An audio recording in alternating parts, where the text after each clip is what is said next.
بن حاتم جو تھے نا، یہ حاتم تائی کے بیٹے تھے، بادشاہ کا بیٹا تھا، زمانہ بڑا دیکھا تھا، بڑے بڑے وزیروں مشیروں، ساری زندگی اعلیٰ سطحی وفود سے ملاقات ہوئی۔ عدی حضور کی بارگاہ میں آئے، مسند امام احمد بن حنبل میں موجود۔ تو اسلام پر ابھی غربت کا دور تھا، چند لوگ مسلمان ہوئے تھے، نبی پاک علیہ السلام نے فرمایا عدی کلمہ پڑھ لو۔ تو عدی کہنے لگے میں تو پہلے ہی ایک دین کا ماننے والا ہوں۔ حضور فرمانے لگے جس دین کے تم ماننے والے ہو اس دین کو میں تم سے زیادہ جانتا ہوں۔ حضور فرمانے لگے جس دین کے تم ماننے والے ہو اس میں کیا یہ لکھا ہے کہ مال غنیمت کا چوتھا حصہ کھا جاؤ؟ کہنے لگے نہیں، تو فرمایا کھا کیوں جاتے ہو؟ عدی کہتے ہیں چونکہ یہ ہمارے اندر کی بات تھی بادشاہوں کی، تو میں نے فوراً سر تسلیم خم کر دیا، میں نے فوراً سر جھکا دیا، میں نے کہا بات ٹھیک کر رہے ہیں۔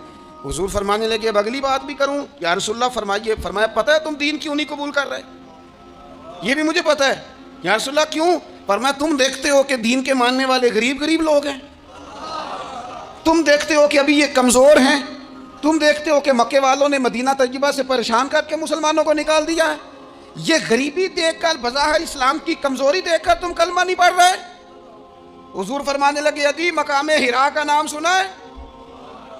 بڑی دور تھا علاقہ، وہ مقام حرا کا نام سنا ہے؟ عدی کہنے لگے حضور سنا ہے پر وہ جگہ دیکھی نہیں۔ محبوب فرمانے لگے سن، میں وہ وقت لے کے آؤں گا، میرا دین اس طرح نافذ ہوگا کہ ایک عورت مقام حرا سے اونٹنی پہ اکیلی بیٹھے گی اور اکیلی آئے گی اور آ کے بیت اللہ کا طواف کرے گی، سوائے اسی اللہ کے کسی کا خوف نہیں ہوگا، رب کے علاوہ کسی سے نہیں ڈرے گی۔ یہ دور آئے گا، تو دیکھ رہا ہے کہ صرف مکے پہ حکومت نہیں دنیا پہ مسلمان چھا جائیں گے۔ اور حضور فرمانے لگے کسرا کا نام سنا ہے؟ کہا حضور وہ تو بظاہر اس وقت بڑا تگڑا بادشاہ ہے۔ فرمایا اس کے علاقے بھی فتح ہوں گے، وہ خزانے مسلمانوں کے پاس آئیں گے۔ اور فرمایا تو تیسری بات نبی پاک نے بیان کی، فرمایا تو یہ دیکھ رہا ہے کہ مسلمانوں میں غربت ہے؟ فرمایا عدی ایک وقت آئے گا لوگ دینے کے لیے نکلیں گے پر انہیں لینے والا کوئی نہیں ملے گا۔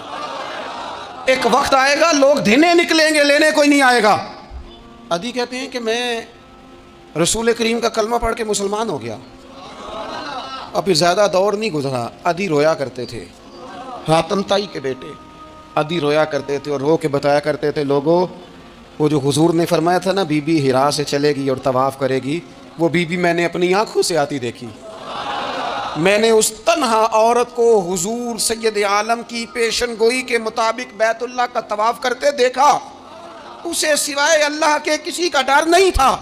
اور عدی کہنے لگے وہ جو حضور نے فرمایا تھا نا کہ کسرا کے خزانے فتح ہوں گے، فرمایا وہ جب فتح ہو رہی تھی تو میں خود اس جنگ میں شریک تھا، مجھے اللہ نے موقع دیا، میں مجاہدوں میں شامل تھا۔ اور فرمانے لگے تیسری پیشن گوئی رہ گئی ہے، مجھے امید ہے وہ بھی پوری ہوگی۔ حضرت عمر بن عبدالعزیز کے زمانے میں آ کے وہ دور بھی آیا کہ لوگ زکوٰۃ دینے نکلتے تھے، لینے والا کوئی نہیں ملتا تھا، لوگ کسی کو غریب سمجھ کے صدقہ دینے لگتے تھے، وہ کہتا تھا بھائی لے جا، میں تو رات خود دے کے آیا ہوں۔